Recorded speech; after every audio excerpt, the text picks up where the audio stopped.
नमस्कार, मैं हूं कुमार गजेंद्र। जनपद ऑन द स्पॉट में आपका स्वागत है।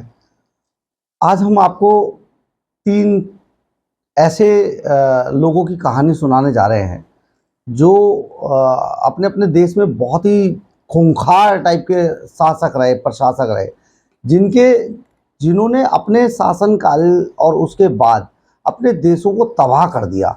और वो ये सिर्फ कहानी है मात्र।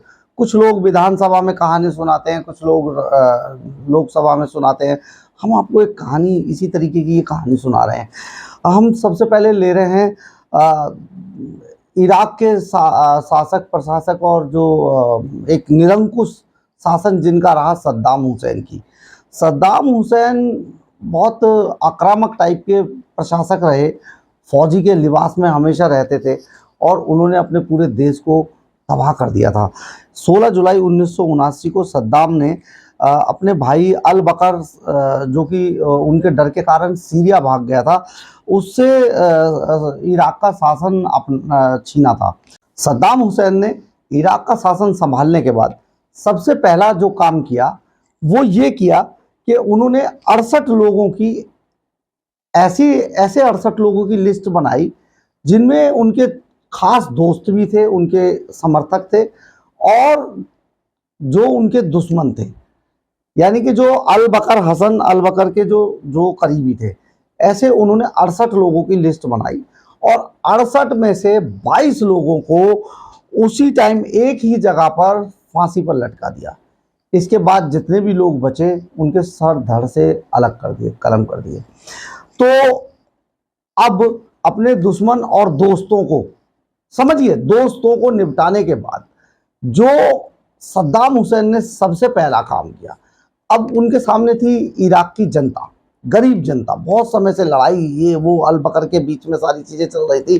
तो इसको कम करने के लिए और जनता में अपना विश्वास जमाने के लिए सद्दाम हुसैन ने सबसे पहले देश के अंदर फ्री बिजली, फ्री पानी, फ्री हेल्थ केयर, किसानों को सब्सिडी और सैनिकों को फाइनेंशियली और इकोनॉमिकली मदद की घोषणा कर दी। ये एक बड़ा अभियान चलाया सद्दाम हुसैन ने।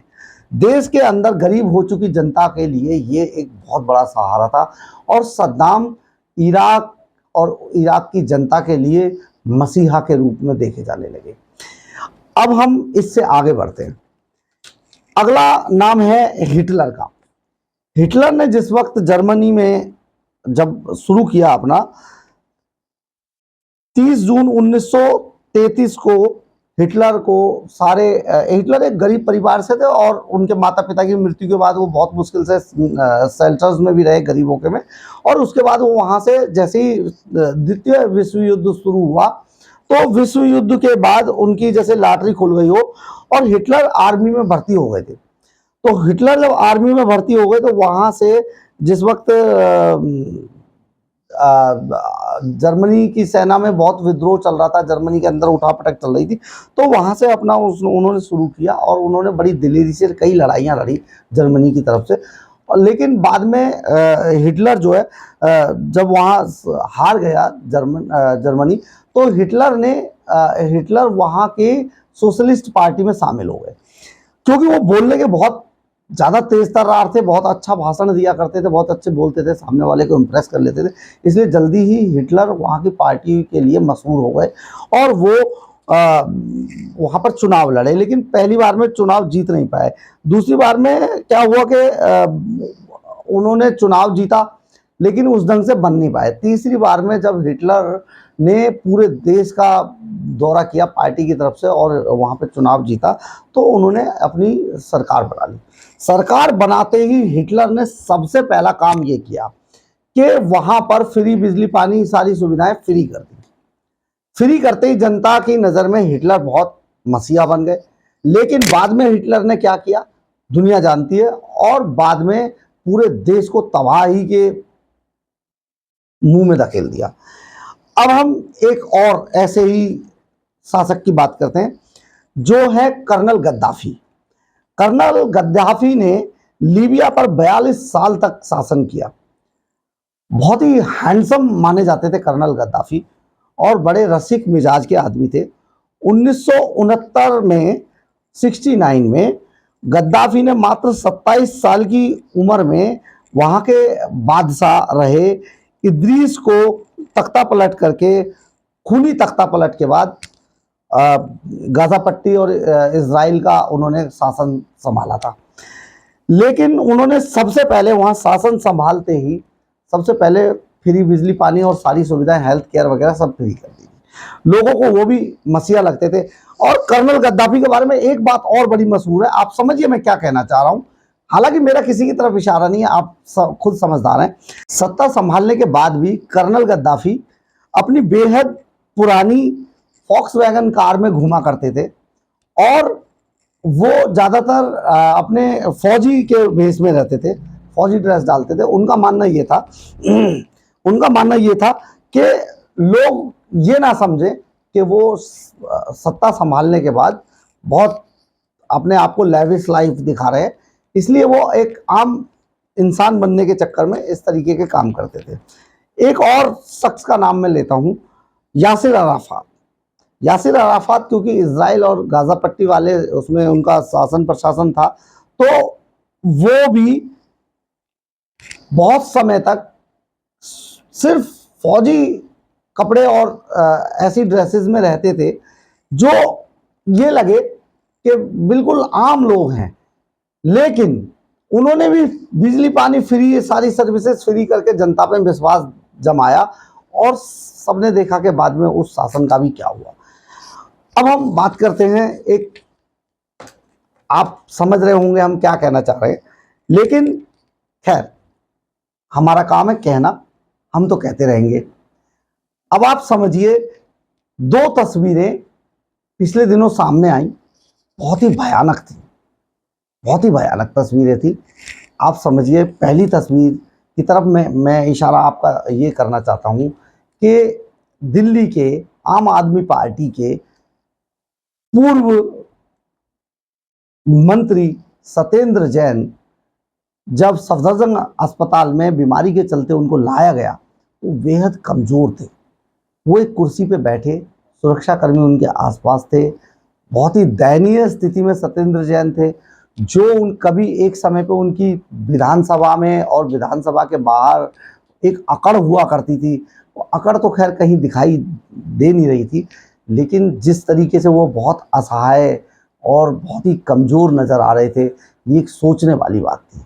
उससे भी हैरान कर देने वाली बात ये थी कि सफदरजंग में आने के बावजूद दिल्ली का केजरीवाल समेत, केजरीवाल साहब जिनके कारण वो आज जेल में बैठे हैं, केजरीवाल जी के समेत आम आदमी पार्टी का कोई आदमी उनसे मिलने तक नहीं आया।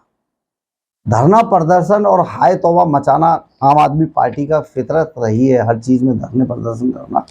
लेकिन यहां पर कहीं पर भी कोई आम आदमी पार्टी का आदमी अस्पताल तक मिलने जाने की उन्होंने ये ज़रूरत नहीं समझी। बहुत ही भयानक तस्वीर थी। यानी जो कभी उनके अपने हुआ करते थे, केजरीवाल साहब ने जेल जाने के बाद, अस्पताल में भर्ती होने के बाद उनको भुला दिया, पार्टी ने भुला दिया। बहुत ही दुखद। अब एक और दूसरी तस्वीर की बात करते हैं। जो डिप्टी सीएम हुआ करते थे, अगले मुख्यमंत्री बनने का सपना देख रहे थे, ये सपना उन्होंने अन्ना हजारे के आंदोलन के समय से ही देखा था, मनीष सिसोदिया। जी हाँ, जो बताते हैं उन्होंने शिक्षा में कैसी कैसी तब्दीली करी, उन्होंने देश बदल दिया, दिल्ली की पूरी जमात बदल दी, दिल्ली में रिजल्ट इतने अच्छे कर दिए, स्कूल आज ऐसे नज़र आ रहे हैं जैसे मॉडर्न स्कूल और डीपीएस है, और जजों के और आईपीएस आईएएस अफसरों के बच्चे जो है दिल्ली सरकार के अपने प्राइवेट स्कूलों में से नाम कटवा के दिल्ली सरकार के स्कूलों में दाखिला ले रहे हैं।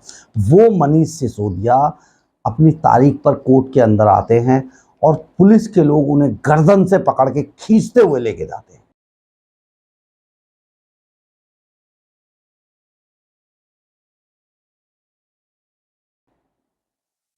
इसके बावजूद एक पूर्व डिप्टी सीएम को, जो जेल के अंदर है, जो कोर्ट में अपनी कार्रवाई का सामना कर रहा है, उसको इतने बुरे तरीके से गर्दन से खींच के लेके जाना मीडिया के सामने से बेहद दुर्भाग्यपूर्ण था।